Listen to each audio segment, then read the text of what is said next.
Hello yarn lovers and happy Worldwide Knit in Public Day 2019.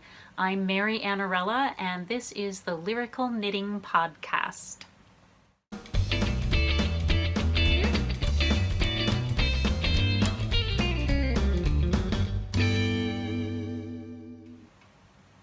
Hopefully many of you are out and about meeting friends or just knitting in public or just having a lovely Saturday. Worldwide Knit in Public Day, I don't know how long it's been around, but it's usually the second Saturday in June, which is what today is. And people are just encouraged to go out and knit in public and just enjoy themselves, and that promotes knitting and promotes community, and that sounds good to me. I have not exactly done that yet. I knit out in my front yard where I could be visible by the neighborhood, and some of the neighborhood kids were just running around. They're like, "What are you doing?" I'm like, I'm knitting." They're like, "Oh." I'm like, "Do you want to learn?" They're like, "Eh." And ran off. They were playing with Nerf darts. But anyhow, I thought that I would also set up a podcast today to say hello to you all, because it's been a while since I've podcasted with you all and had a nice chat about knitting. I've had a handful of projects going on. We started up the Lyrical Knitting Sweater Along on Ravelry, where we're all encouraged to knit up one of my sweater patterns, and we help each other out, and we ooh and ah at the nice colors that people choose, and we give advice on fit, and people ask questions about, is there a better way to do, which way do you wrap your yarn over when you do a yarn over, questions like that. So technical questions and fit questions, and we just have a lot of fun. And there are prizes. We've already handed out the first round of prizes, and there will be prizes every couple of weeks. I'll put the link to the thread on Ravelry in the description. But there will also be, when the Sweater Along kind of sort of ends, like officially we started the end of May, so we've been going for a couple weeks now, and it will officially end third weekend in July. But it will continue, but that's when the prizes will end. And for those who have finished a sweater, there will be some grand prizes available to you there. So if you're a sweater knitter, come and check it out, say hello, or just lurk, because you can learn a lot just from lurking and seeing the kinds of questions that people ask. What else? Oh, I have an actual sweater pattern that is coming out that will probably be released by the time I put up this podcast. And again, I will put links to it in the description down there. But the sweater is Farrah Fowler. Oh, I'm sorry, I should not call it Farrah Fowler. The sweater pattern name is Farrah Fowler, and it is inspired by the character of Farrah Fowler from the TV show The Big Bang Theory. Now, a lot of you know that I'm a big Big Bang Theory fan, and that the finale was a few weeks ago, and it was definitely time for the show to end. I think they peaked around season 4, and this was season 11 or 12, I think. They had peaked, and it was time for them to wrap up the show, and I thought they did a really nice job of wrapping it up. I was very happy with both finales. It was a double episode finale.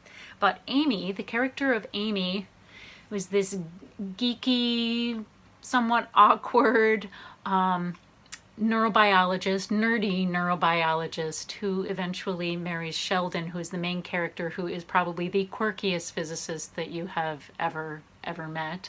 I have a friend, and you know who you are, Susan, who mentioned that when she was at Cowl, which I believe is where the Big Bang Theory is set, Caltech, that when she was there, there was a very high ratio of male to female graduate students, and so the old saying was that the odds are good, but the goods are odd. And Sheldon is the epitome of odd, and he's absolutely hilarious. I mean, it's everything in that show is tongue in cheek and makes fun of everybody. They just make fun of themselves, but it's a lot of fun. And the character of Amy grows a lot, and in her relationship with Sheldon, Sheldon grows a lot, and it's just really wonderful to see. Anyhow, Amy is always wearing some sort of sweater. She wears a lot of vests and she wears a lot of cardigans, and there is my favorite Amy quote from the show is, "It would be nice to be with a man who wanted to know what was underneath my cardigan. FYI, it's another cardigan." So meet Farrah Fowler, the cardigan edition. This Farrah Fowler is a top-down raglan sleeved sweater with a very, very easy fit. I won't call it quite a grandpa fit, but it's an easy fit. And it is knit up in DK weight yarn. And it has raglan sleeves with a very simple cable pattern on the front and on the back. Here, I'll just hold up the back for right now. Here we go. Hold that up. Ah, there we go. Yeah, and the cable pattern actually has one set of purl stitches in it on each repeat, so it makes it kind of stretchy. So if you don't want to go with positive ease, you could probably go with no ease, and you'll have plenty of stretch there in the pattern. Let's see, why don't I put it on for you and show you the general fit. I am not going to unbutton a cardigan because I am so lazy. I feel like just slipping this thing over my head. Here we go. Let me show you. Ta-da! Oh, and I put wooden buttons on it. Show you up close. Okay, it's a pretty warm day, although the air conditioning is on in my studio. I'll show you the back. Here we go. Oh, you can't see my butt, but I'm wiggling it. It's a V-neck, and you cast on at the top, and you create the raglan sleeves, but the raglan sleeves are in stockinette, right? So it breaks up the cable pattern that's on the front and on the back. Now, it is really easy to write a pattern for this kind of sweater bottom up. A lot of people don't like to knit bottom up, though. I'm actually a top-down girl. You guys know, you all know that if you've been following me for a while or know my designs, almost all of my designs are from the top down. But it's really hard to write this kind of pattern that has some sort of cable or stitch pattern from the top down. And that's because when you start bottom up, you cast on all these stitches and you just work in pattern, and this sweater doesn't even have any waist shaping or hip shaping, and so you just knit up to here, and when it's time to do decreases for the neckline, you just decrease in pattern, and it's fine. But when you're starting up here, you have to increase in pattern. But when you only have like this much of the sweater done, it's very difficult for the knitter to read their knitting and know how to start the pattern. So what I did was chart it out for each size. So this is a pretty simple cable pattern. I mean, it's just got 2 cables on each row here, a purl stitch in the middle, and then you cable the opposite way at the top of it. It's pretty intuitive, but it's not intuitive until you get into the pattern, say about down here. So what I did is that I charted out each size from the top all the way to the underarm. The back is a little easier because you have so many stitches there and it's easy to see, but just to show you how to add stitches for that raglan increase there. So for the back, I chart it down to about there for everybody else, and by that point you can see where your stitches are and you can read your knitting. So, but for the chart here, I just charted out each size down to the neckline. And this was also important too, because take a look at what the cables look like down the front of the sweater. You see how I'm ending basically at the edge of a cable here, and I wanted every single size to do that. That was actually difficult to design. So it was a lot of work to make it easier for you to knit. So it's been test knit, and my test knitters really helped give me some great feedback for how to set up the charts and the like, and it was very helpful to them. But eventually it gets much more intuitive once you see the the cable pattern developed, and then you go, oh, okay, I know what row needs to go next. I have sent the pattern off to Knit Companion, and it will be available through Knit Companion as well. So for those of you who do KC, Create to Thrive, Knit Companion, they'll have it available eventually. But I told them, like, there are a lot of charts here. They're like, wow, that's a lot of charts. And I'm really excited about this sweater pattern too, because this is the first time I've gone up to a size 54 bust. What I'm wearing here is this the 36? Yeah, and I'm about a 34 bust. So I'm wearing this with 2 inches of positive ease. When I first started designing sweaters, I felt confident sizing through a size 48 bust. Well, size 48 bust is just about average. So over the years, I've added sizing as I've gained more confidence for how to size for plus sizes, for example. There's more variation apparently in distribution of one's weight the bigger a bust size gets. So it's a little more complicated, and I just didn't feel confident. And so over the years, as I've gotten some feedback from people who needed a size 50, for example, I was able to add a size 50, 51 to my sizing. And now I've decided to go up to 54, and eventually I'm hoping to get up to size 60.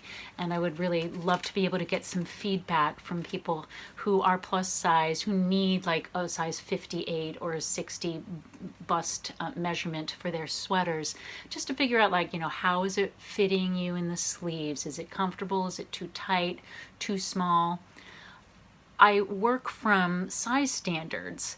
There are the Craft Yarn Council, CYC craft standards, and their measurements are based on average measurements, and I find them very incomplete.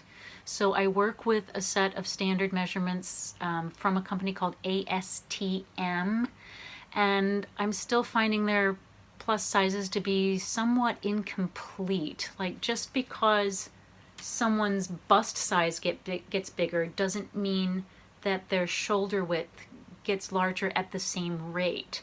I mean, our skeletons are very, very similar to each other. So you can't just take, a kid-size sweater and then size it for a woman with a 48 bust. Humans' proportions don't increase that way so much. Even little kids aren't just shrunken versions of adults. They have different proportions. And just because two people differ in bust size doesn't mean they differ in shoulder width by the same amount. So I'm gaining confidence in my sizing, and so I've added little by little by little, and I'm almost up to sizing for a size 60 bust, and I'm really excited about that, and I'm happy to, at least on this one, be offering up through a 54-inch bust measurement. I should say inches, not centimeters. We're in the US, and the US uses the imperial system, so I'm talking inches, although the metric system is near and dear to my heart. Anyhow, we had a really great photo shoot for Farrah Fowler. Sorry, I keep calling the sweater Farrah Fowler, but I'm just calling the sweater pattern Farrah Fowler. I like that. Full-on Farrah Fowler. Farrah Fowler Final Fantasy. It's fun. But we went over to Mount Holyoke College, which is just across the river from me. I mean, I'm literally there in 10 minutes. It's that close to me. And because the character feels like a Mount Holyoke College kind of lady to me. Wellesley, Bryn Mawr also would work for Farrah Fowler, but Mount Holyoke College is closest to me.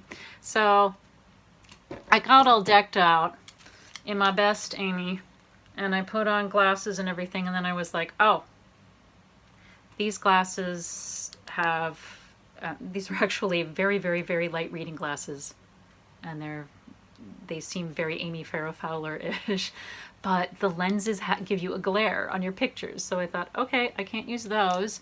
I will try to take these lenses out.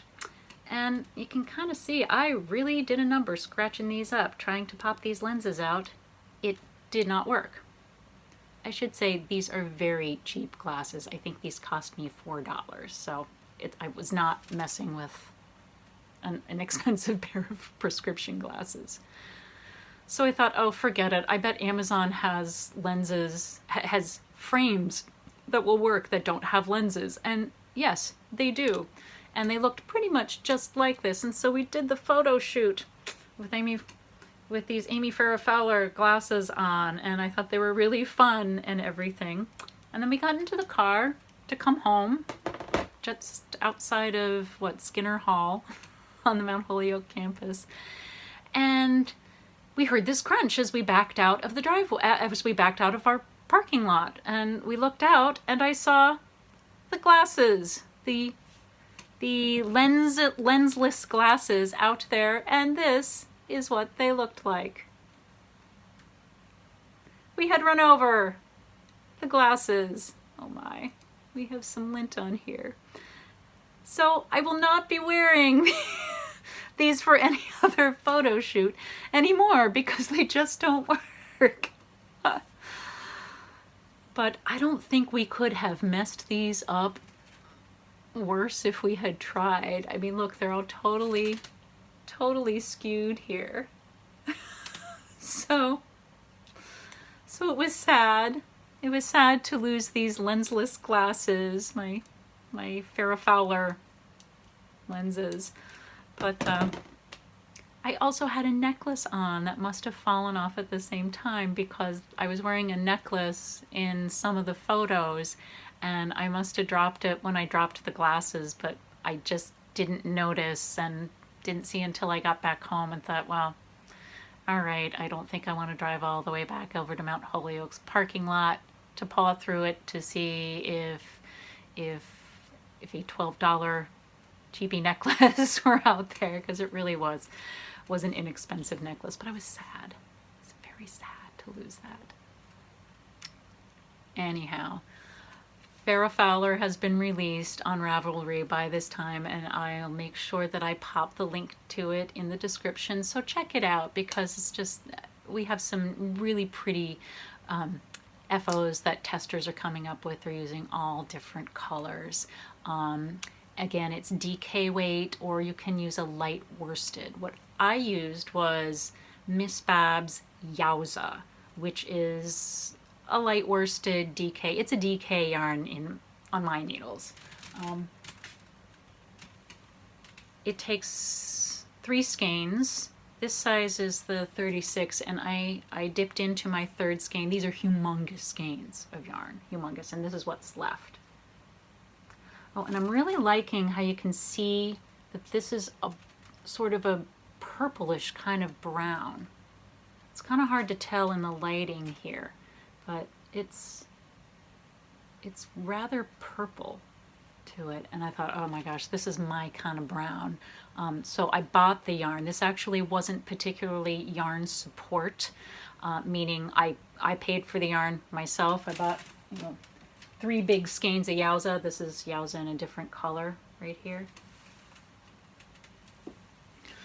But Miss Babs has provided yarn support for me in the past, and so you should all know that if I'm going to talk up their yarn about how wonderful it is, that they have gifted me yarn in the past for design work. And that's basically what yarn support is. If you ever hear of a designer talking about, well, this project was supported or had yarn support from Miss Babs, that means that we probably, at least for me, it means that I wrote to the good folks at Miss Babs Yarns and I said, hey, I have this idea for a shawl, and it would require 4 skeins of your sock yarn for it.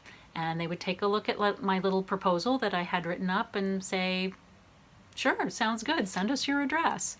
And people should know that I'm talking up their yarn, in part because that's what I knit the sweater with, and that they did provide free yarn for me for this. So in this case, I actually bought the yarn myself, but because Miss Babs Yarn has provided yarn support for me in the past, and actually I might have a shawl pattern coming up in their yarn by September. So they just sent me some yarn for another project. But you should know that. You should know that they often provide yarn support for me. But I love working with Yowza. It is very soft, and I really love the colors. And like I said, the skeins are huge, so yeah, you end up with giant yarn cakes. But there's less weaving in ends. There's fewer skeins to join when you have a yarn skein this big. Yeah. So I'm thinking size 54 might I'm not looking at my pattern yardage requirements right now, but I think size 54 might require 4 skeins of the Yowza, but many of the sizes require 3 skeins. So it's really good stuff. And speaking of yarn support, I did write up a little proposal and emailed the people, the wonderful folks at Neighborhood Fiber Company, which is based in Baltimore, Maryland, for a cowl pattern, and they sent me some wonderful yarn for that as well. And here's what's left over from the project that I made for them. This is left over from a project that is a cowl pattern that's coming up, and I'll show you a cowl in just a second, but I just wanted you to see what was left over. This is a single ply, it's their rustic fingering, and the colorway is Del Rey. And this is the same colorway, Del Rey, in their mohair silk yarn, which is called Loft. And what I like about their Loft is that they come in tiny skeins. They come in skeins of 25 grams, which is really nice for a small project. I don't like buying a humongous skein of yarn only to find that, wow, I don't like working with mohair or something like that. A lot of mohair yarns come in big 100-gram skeins, which is a lot for this stuff because this is lace weight yarn. I mean, check it out. It's really fluffy, but it's really skinny yarn too.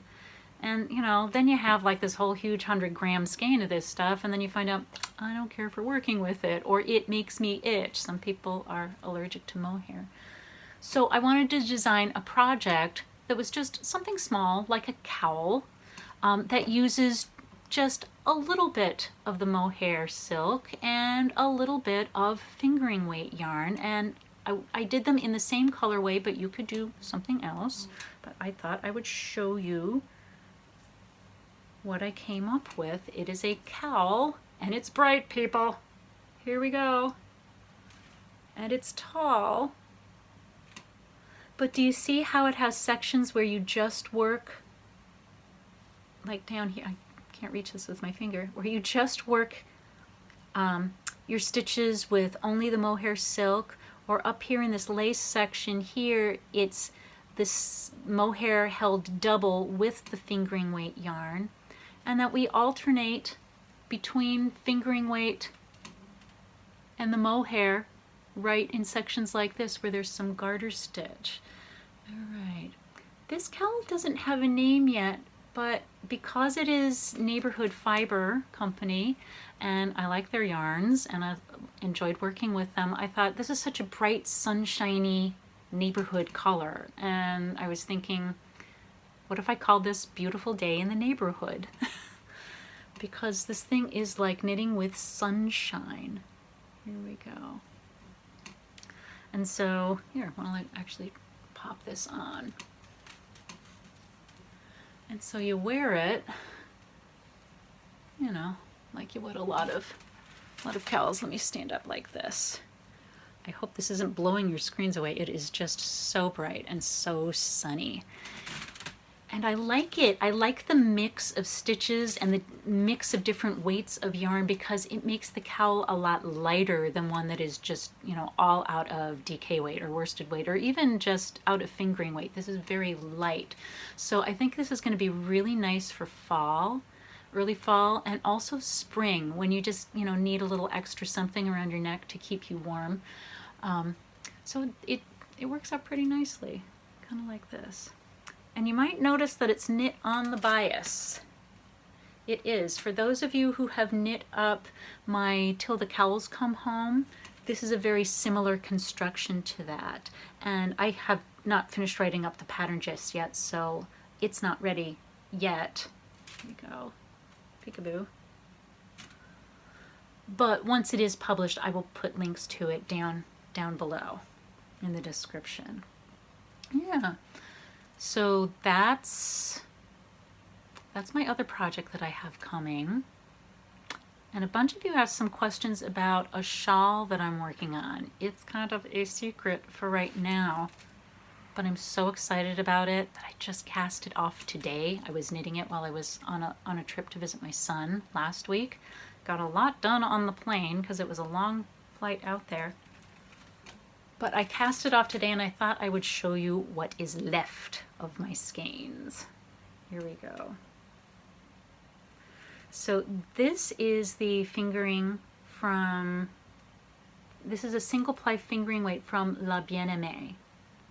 They did send yarn support for this, and I started off with 2 skeins of the off-white color. This colorway is Ghost.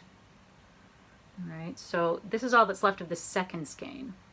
1 skein of this gray, which is Dire Wolf. Here we go. Game of Thrones theme. And 1 skein, this is all that's left of 1 skein of Yellow Brick Road. So, you know, we're mixing our fantasies here. Game of Thrones with Wizard of Oz. But this is what is left. My goal with this is to provide a way for people to, if people want to buy this in kits, hopefully you'll be able to do that. But if you also, you know, have a couple of single skeins of sock yarn that you want to use up, well then you could maybe just buy a couple of pick up a couple of skeins of, you know, an off-white or a lighter neutral color. But there will be more about this when I'm ready to share the pattern pretty soon. All I can say is that it's modular, it's easy to knit on vacation because it's modular, there's no seaming, and it uses a total of 4 skeins of yarn. So 1 skein of the gray, 1 skein of the Yellow Brick Road, and 2 skeins of this neutral Ghost off-white color. So you need 2 skeins of a neutral color and 1 skein each of these colors that at least contrast with the off-white. This is going to be the background color, and these are contrasting colors, and they don't even have to contrast with each other. They can just, as long as they play well with the background color, the main color. And that pattern, that's not going to be ready for a little while. I can't knit and write that fast. But it's going to go into testing fairly soon, and I'm really excited about it because it's a really great construction to the knit. If you liked my older shawls, Passaggio or Tangram, or Till the Cowls Come Home, or Young, Scrappy, and Cozy, if you liked any of those patterns, or if you enjoyed Hohi's Fading Point or Starting Point shawls, you're gonna like this. It does not look anything like Hohi's shawl, which is gorgeous. This is something different, but it plays with miters and you're knitting some things on the bias, so it's similar to that, but the portability is going to be really great. Anyhow, you've just spent another hour listening to Lyrical Knitting, listening to me yak about knitting and yarn, and I hope that you have enjoyed Worldwide Knit in Public Day, and that you knit in public anytime you feel like it, or that you knit in private in your pajamas anytime you feel like it. I hope you've enjoyed the podcast, and I look forward to chatting with you again next month. Have a great day.